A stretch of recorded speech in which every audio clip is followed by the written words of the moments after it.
आदरणीय सभापति महोदय, वर्ष 2022-23 बजट के आय व्यय पर बोलने के लिए आपने मुझे अवसर प्रदान किया, इसके लिए आपका बहुत बहुत धन्यवाद। राजस्थान सरकार के मुख्यमंत्री ने अपने इस कार्यकाल के चौथा बजट प्रस्तुत किया। 15वीं विधानसभा के किसी भी बजट सत्र में विधानसभा रायश्रीनगर का नाम नहीं लिया गया। सरकार ने सिर्फ और सिर्फ कांग्रेस के विधायक के क्षेत्रों में विकास कार्यों की घोषणा की, जबकि संपूर्ण राजस्थान के मुखिया सीएम साहब हैं। इन्हें प्रत्येक विधानसभा में डेंसिटी ऑफ पॉपुलेशन के हिसाब से विकास कार्य करवाए जाने चाहिए। मुझे बेहद अफसोस के साथ कहना पड़ रहा है कि राजस्थान के मुखिया सिर्फ और सिर्फ अपनी सरकार बचाने के लिए कांग्रेस के विधायकों को तवज्जो देते हैं। कहना चाहूँगा, सरकार मुगालते में नहीं रहे। जनता सब जानती है। अगले विधानसभा चुनावों में जनता द्वारा आपको आईना दिखा दिया जाएगा।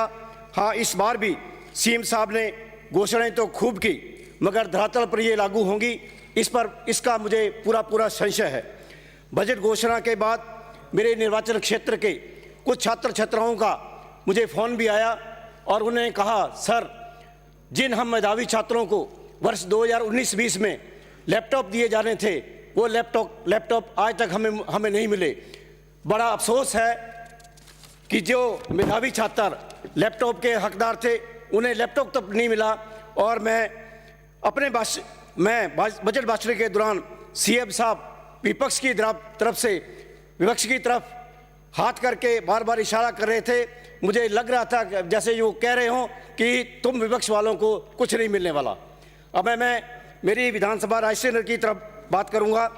माननीय सभापति महोदय, मुख्यमंत्री जी ने वर्ष 2022-23 का बजट प्रस्तुत किया। इस बजट में श्री गंगानगर के पूरे जिले समेत मेरी विधानसभा रायश्रीनगर को भी नज़रअंदाज किया। चिकित्सा एवं स्वास्थ्य सेवाओं में रायश्रीनगर विधानसभा में, विजयनगर में और रायश्रीनगर में मैं लगातार पिछले 3 सालों से ट्रॉमा सेंटर खोलने की बात करता आ रहा हूँ, मांग करता आ रहा हूँ, मगर सरकार ने इस तरफ कोई ध्यान नहीं दिया। मेरी रायश्रीनगर विधानसभा में 3 CHC हैं। वहाँ न तो कोई स्वास्थ्य उपकरण है, न ही डॉक्टरों के पद पूरे हैं। डॉक्टरों के अधिकांश पद रिक्त पड़े हैं। किसी भी गंभीर बीमारी के इलाज के लिए डॉक्टरों द्वारा पेशेंट को अन्यत्र रेफर कर दिया जाता है।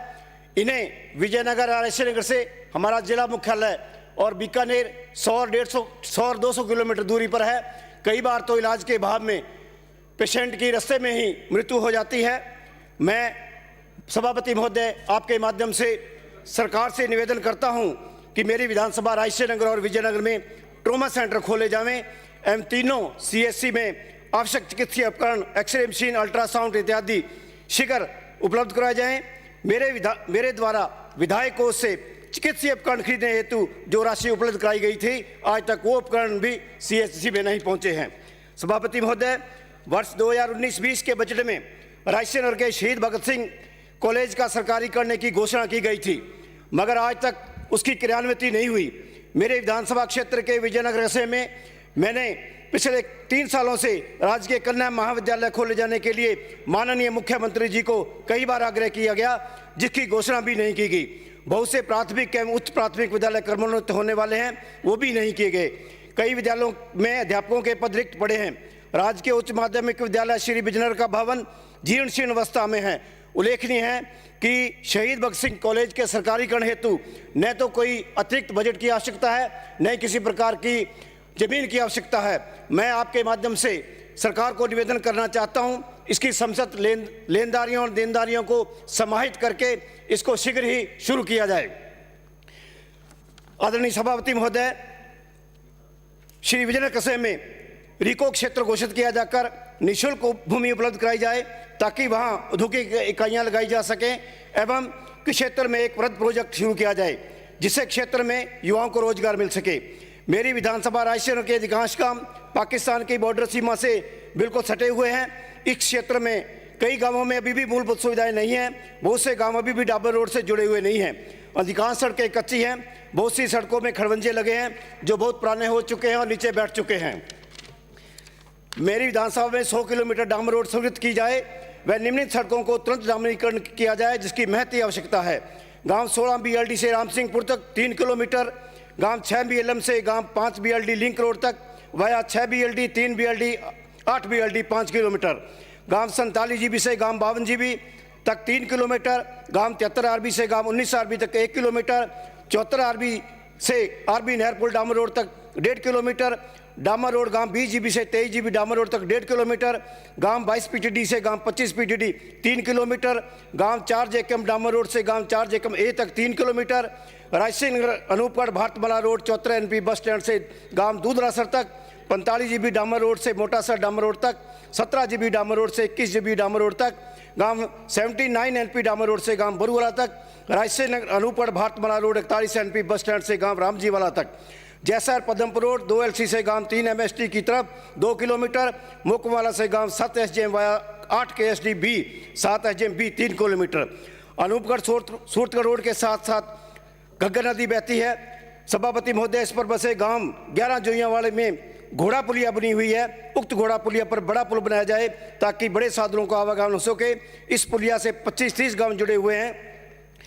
ग्रामवासियों को शहर तक फसल ले जाने की भारी परेशानी का सामना करना पड़ता है। इन गांववासियों के पुल में 20 किलोमीटर की दूरी अतिरिक्त तय करनी पड़ती है। सभापति महोदय, राजस्थान सरकार ने सभी विधायकों से 2-2, 3-3 विकास पथ के प्रस्ताव मांगे थे।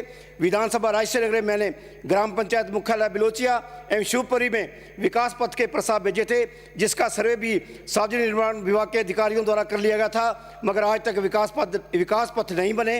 ये तो हकीकत है राजस्थान सरकार की। राजसिंह नगर तहसील के जिन गाँवों में विधायकों से 5 करोड़ में से जो सड़कें स्वीकृत हुई थी, उनका निर्माण कार्य भी अभी तक शुरू नहीं किया गया। अधिकारी लापरवाही बरते हैं। सभापति महोदय, इस बार पहली बार किसी के लिए बजट प्रस्तुत किया गया। इस बजट से बहुत उम्मीद थी कि राजस्थान के किसानों को, मगर निराशा ही हाथ लगी। सरकार ने अपने चुनावी घोषणा पत्र में किसानों की संपूर्ण कर्जा माफी की बात कही थी, मगर सरकार द्वारा बजट में यही घोषणा पूरी नहीं करके, किसानों की संपूर्ण कर्जा माफी नहीं करके किसानों के साथ विश्वासघात किया है। इसका उल्ट ऋण वसूली के लिए किसानों की जमीनें नीलाम करके ऋण की वसूली की जा रही है। दुखी होकर किसान आत्महत्या करने पर विवश है। श्री गंगानगर हनुमानगढ़ जिलों का क्षेत्र लगभग सिंचित है। किसानों को अपनी फसल पकाने के लिए पूरा पानी नहीं मिलता। समय पर रेगुलेशन कमेटी का गठन नहीं करके सिंचाई विभाग के आला अधिकारी अपनी मनमर्जी से नहरें चलाकर किसानों को बर्बाद करने पर तुले हुए हैं। रेगुलेशन कमेटी के अभाव में किसानों को यह पता नहीं चलता कि मेरे खेत में कब पानी लगेगा। सभापति महोदय, सन 1981 से 0.6 MAF मिलियन एकड़ फीट, जो कि लगभग 3 लाख क्यूसेक पानी बनता है, ये राजस्थान के हिस्से का पानी पिछले कई वर्षों से पंजाब उपयोग कर रहा है। सभापति महोदय, मैं आपसे निवेदन करता हूं राजस्थान के हिस्से का पूरा पानी मिले। सभापति महोदय, मैं आपसे निवेदन करना चाहता हूं, श्री गंगानगर जिले के सिंचाई क्षेत्र के जितने भी खाले कच्चे हैं उन्हें CID विभाग द्वारा पक्का किया जावे। IGNP व गंग कनाल की जितने भी वितरकाएं जीर्ण अवस्था में हैं उनकी मरम्मत की जाए। फिरोजपुर फीडर की मरम्मत के लिए राजस्थान सरकार ने बजट में जो 200 करोड़ रुपए की घोषणा की, इसके लिए मैं CM साहब का धन्यवाद देता हूं। आदरणीय सभापति महोदय, माननीय मुख्यमंत्री द्वारा कृषि हेतु अलग बजट घोषित किया। श्री गंगानगर जिले में कोई बड़ा कृषि उद्योग लगाने की कोई घोषणा नहीं की। राजस्थान में DAP व यूरिया खाद की हमेशा से किल्लत रहती है। किसानों को लाइन में लगकर यूरिया लेनी पड़ती है और पुलिस के डंडे भी खाने पड़ते हैं। श्री गंगानगर जिले में DAP व यूरिया की औद्योगिक इकाई लगाई जावे ताकि किसानों को समय पर खाद उपलब्ध हो सके और साथ ही क्षेत्र के युवाओं को रोजगार मिल सके। सभापति महोदय, किसानों द्वारा कृषि डिगों के जो आवेदन किए गए हैं उनका पंजीयन तो कर लिया गया है, मगर लक्ष्य कम होने की वजह से किसानों को डिग्गियों पर अनुदान नहीं मिला। आवेदन जमा होने पर सरकार द्वारा लॉटरी सिस्टम के द्वारा आवेदनकर्ताओं का चयन किया गया, जिससे इन किसानों ने पहले आवेदन किया था उन्हें इसका लाभ न मिलकर लॉटरी द्वारा निकले अभ्यर्थियों को इसका लाभ मिला, जो कि सरासर किसानों के साथ अन्याय है।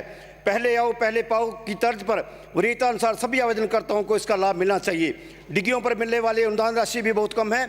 महंगाई को देखते हुए कृषि डिग्गियों पर अनुदान की राशि बढ़ाकर 5 लाख तक की जावे। किसानों की आर्थिक स्थिति सुदृढ़ करने के लिए सहायक कृषि धंधों पर 100% अनुदान दिया जाना चाहिए ताकि वह मछली पालन, पशुपालन, मुर्गी पालन, सूअर पालन आदि व्यवसाय कर सके। किसानों को ऐसे व्यवसाय करने के लिए बैंक भी ऋण नहीं देते, इस वजह से गरीब किसान यह व्यवसाय शुरू नहीं कर पाते। अतः सरकार को ऐसे धंधे शुरू कराने के लिए किसानों को 100% अनुदान देना चाहिए। Sir 2 minute please. आवारा पशुओं को किसानों की फसलें बर्बाद हो जाती हैं। 1 मिनट में समाप्त करिए आप। पिछले बजट में सरकार द्वारा नंदी शालाएं खोलने की घोषणा की थी। आज तक गंगानगर जिले में एक भी नंदी शाला खोली नहीं गई। मेरा सरकार से आग्रह है कि प्रत्येक ग्राम पंचायत मुख्यालय पर गौशाला खोली जावे। इसके रखरखाव के लिए ग्राम पंचायतों को अलग से बजट दिया जावे ताकि आवारा पशुओं को किसानों से निजात मिल सके। बीकानेर संभाग में पिछले 2 वर्षों से टिड्डियों के आक्रमण होते आए हैं, जिससे किसानों की फसलें पूरी तरह नष्ट हो जाती हैं। सरकार द्वारा टिड्डियों के रोकथाम के लिए आवश्यक प्रबंध किए जाए। माननीय सभापति, 1 मिनट बस, 1 मिनट में अपना विषय पूरा कर लूं। माननीय सभापति महोदय, जिन कच्ची बस्तियों में गरीब लोग निवास करते हैं उन्हें प्रधानमंत्री आवास योजना का लाभ दिया जावे। चूंकि जब इन बस्तियों में पानी, बिजली, स्कूल, अन्य आवश्यक सुविधाएं हैं, तो फिर वहां के गरीब लोगों को प्रधानमंत्री आवास योजना से क्यों वंचित रखा गया है? आपके माध्यम से मेरा सरकार से निवेदन है, इन कच्ची बस्तियों में रहने वाले लोगों को प्रधानमंत्री आवास योजना को लाभ मिले। पिछले 3 वर्षों से राष्ट्रीय खाद्य सुरक्षा पोर्टल बंद पड़ा है, जिसकी वजह से पात्र लोगों के नाम इस योजना में नहीं जुड़ पा रहे हैं। मेरा आपसे आग्रह है कि राष्ट्रीय खाद्य सुरक्षा पोर्टल अति शीघ्र किया जाए ताकि पात्र लोगों को इसका लाभ मिल सके। धन्यवाद। प्लीज समाप्त करिए। महोदय जी, गंगानगर हनुमानगढ़ जिला पंजाब हरियाणा बॉर्डर पर स्थित है। पेट्रोल डीजल के दामों का अंतर गंगानगर से पंजाब हरियाणा से करीब 11-10 रुपए महंगा है। पेट्रोल डीजल के दाम पंजाब हरियाणा के बराबर किए जाएं। पूर्व में हनुमानगढ़ पेट्रोलियम डिपो चल रहा था, जिसे पुनः चालू किया जाए। बहुत बहुत धन्यवाद माननीय सभापति। एक बहुत बहुत धन्यवाद सभापति महोदय। माननीय सभापति, मुझे सरकार बताते हुए खुशी हो रही है, सरकार ने अपने घोषणा पत्र में पिछले 5 सालों में बिजली के बिलों में वृद्धि नहीं करने